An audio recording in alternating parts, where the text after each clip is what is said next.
We welcome in a guy that can only be described as one of the young, if not the young superstar in the NBA. He's averaging 27, 9, and 9 right now. I'm talking about the one and only Luka Doncic. He's right here with yours truly. Luka, how are you, sir? How's everything? Great. Thank you for having me. Man, it's my pleasure. First of all, before I even get into this season and what has transpired thus far, how do you feel about all the attention that you've received with folks literally labeling you an MVP candidate before this season even began? Clearly, the basketball world feels you've arrived. How do you feel about you as a player at this point in time in your career? It feels special, that a lot of players, a lot of people talk about me, but obviously I have a lot of things to improve. I still have a lot of space to improve, and I think this season I'm not playing very good, but that's what I'm saying. I got to improve a lot of things and just keep getting better and better. Did you just say you're not playing very good? Did I hear you correctly? Did you just say you're not playing very good? Yeah. You're averaging 27, 9, and 9. You do understand that, right? Yeah, but my team is almost the last in the West standing, so that's why we got to win many more games, You brought up this, speaking of your team, because when y'all went on a 6-game slide in the midst of that, I'm quoting you here, during that time you was asked about how you guys were looking, and you said, quote, "We don't care, honestly, if we win games or not." I wanted to know, as you've had an opportunity to reflect upon those words, did you mean what you said? And more importantly, how did your teammates receive what you had said at that particular moment in time? I think I said we look like we don't care if we win or not. But obviously, now we're way better. We keep getting better and better. The thing was we stuck together when it was hard. We were having a really hard time. Six losses in a row. It's really hard. But that's the time we got to stick together and be positive, and that's what we did. And we're just gonna go up from here. What have you guys done differently since those statements were made? If you had to pinpoint what's been happening outside of actually winning games, of course, what specifically were you guys doing now that you weren't doing during the time you were on that 6-game slide? I think the most common thing is effort, energy on the court. How people, when they watch TV, they see, oh, they want to really win. When they watch us, they see that we want to win. They see that we have the effort, and they see we have the energy. One of the things that just looking at you last year, obviously you had a sensational year last year as well. But watching you go up against the Clippers in the bubble in the postseason, in my estimation, that was your coming out party. You hit a game-winning shot, but more importantly, you really showed out, averaging about 31 in that series, going up against the likes of Kawhi Leonard and Paul George and those boys. What did you think that series did for you in terms of elevating your level of play? I think it was a great experience, not just for me, for the whole team. Obviously we didn't win. That was disappointing, but we believe that we can win. Not a lot of people believed in us against the Clippers, obviously, but we lost KP, and I think we had a chance there. But most importantly, we fought every game. That's my point of view, and that's where I really like that we did. I'm going to put you on the spot right here, Luka Doncic. If Kristaps Porzingis had not gotten hurt during that series, do you believe that the Dallas Mavericks would have won that series against the Clippers in the postseason? I always believe we can win, no matter what. If we miss 5 players or 0 players, I always believe we can win.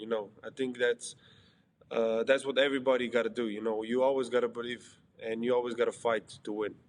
When you talk to a lot of coaches throughout this league and they're talking about their particular team or their particular players, a lot of them don't place such an emphasis on three-point shooting. They talk about playing the right way, playing together, distributing the basketball, just playing good basketball, getting good shots.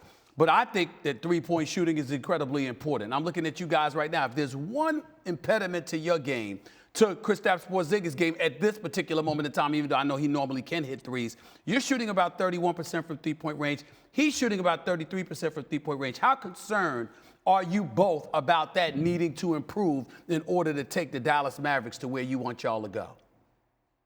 Yeah, it's really important. I think especially me, my 3-point shots was just this year is just how can I say terrible, All right. terrible.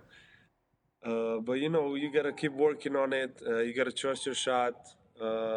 It's work ethic. You just gotta work on it, and if you trust it, I know it's gonna come.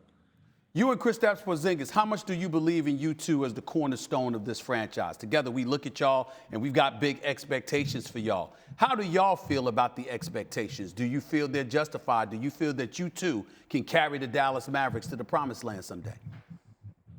Yeah, I think I believe that. I think the whole Dallas organizations believe that, and that's the important thing. They believe in us. We're still really young, and we have a lot to learn. You learn every day in this league. You just playing against great guys. I mean, great players. You learn every day, and that's gonna just keep improving for us. What do you feel about folks looking at you and saying you're complaining a bit too much, your body language is bad, you're whining a little bit? What do you say to that?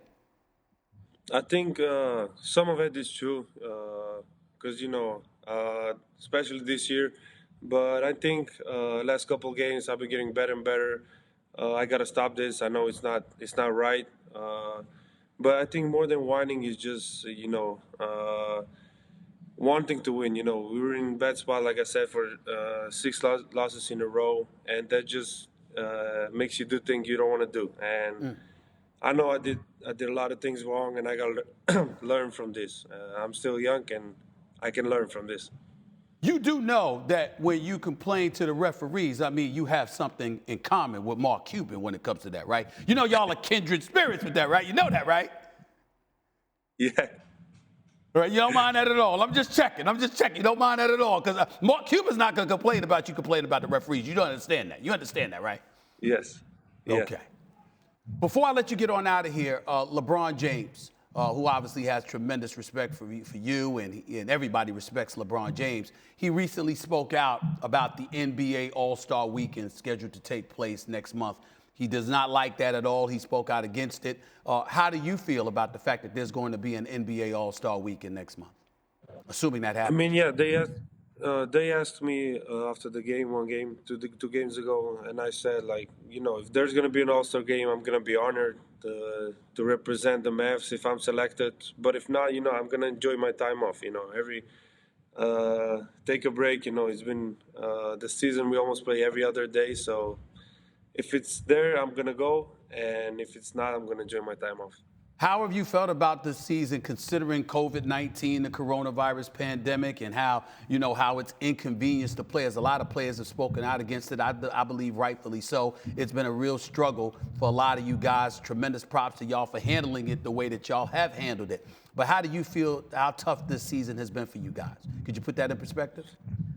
I mean, it's kind of tough, but we as NBA players, we live a great life, and it's just we gotta stay home a lot, stay in the hotel, but it's nothing to complain. I'm home with my family, enjoying time, and but I just want to play basketball, come back here and play basketball. That was it.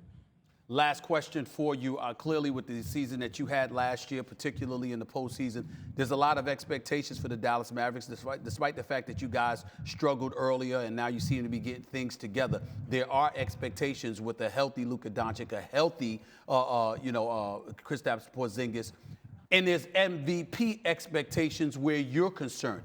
How do you feel about those expectations? Are you feeling like there's additional pressure on you to perform at a high level because of it?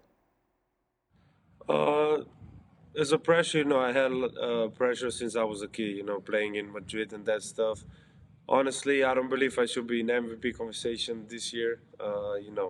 Why not? I just want to get in the play because, like, we're where we are, 14, 13 seed. Yes. Uh, so that's why. I hope we just gotta play the right way now.